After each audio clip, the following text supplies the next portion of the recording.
this morning. And if you're a faithful listener, you will hear commentary coming from some of the so-called great financial analysts, all saying exactly what I have been saying about bonds. The difference is, I said it a year and a half ago. In August of this year, I put out another warning.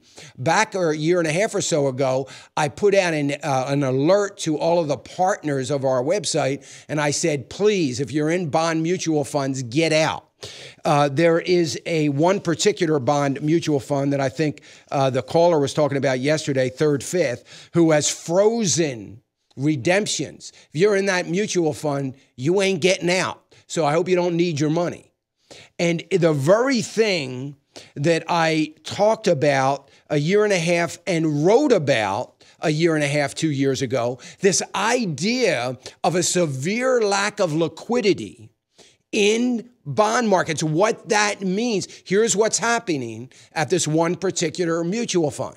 And you may, listen, if you own ETFs in high yield bonds, that's insane to me, but a lot of people do. You ought to be out of it. If you own bond mutual funds, high yield bond mutual funds, you should have been out of them 2 years ago, in my opinion.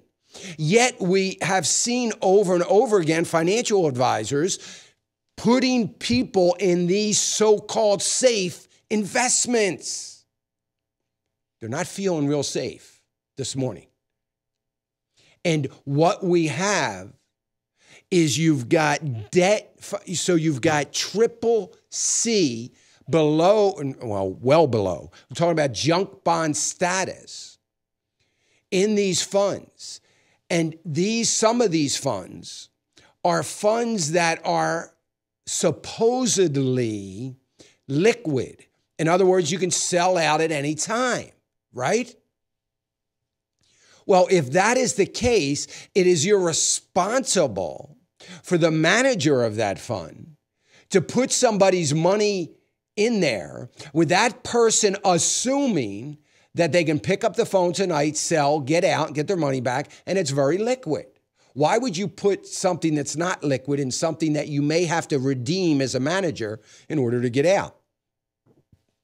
Because they thought nobody was ever going to pull the punch bowl away, this drug of easy money that everybody is living on, to the point where it would get to crisis mode. So now they're suffering a run in the mutual fund, a run on a mutual fund, a run on an ETF, a run on a bank. It's all the same. Financial institutions are going to struggle and suffer with that no matter what happens. Okay?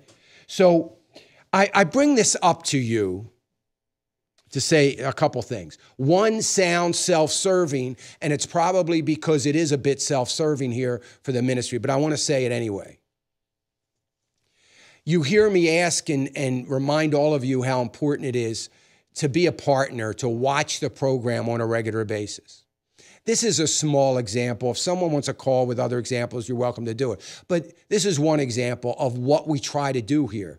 I try to be ahead of the curve on all this stuff. So you might say, somebody might say, yeah, he was ahead of the curve, all right, a year and a half ahead of the curve. Doesn't matter. It doesn't matter. A year and a half? First of all, what has that bond fund done in the year and a half? Probably very little. And where are you now? Right now, you're wishing you would have gotten out a year and a half ago. The goal is to be ahead of the curve. So my partners got an alert, sell out. I don't know how many listened. I can't make them listen. I can only send out the alert.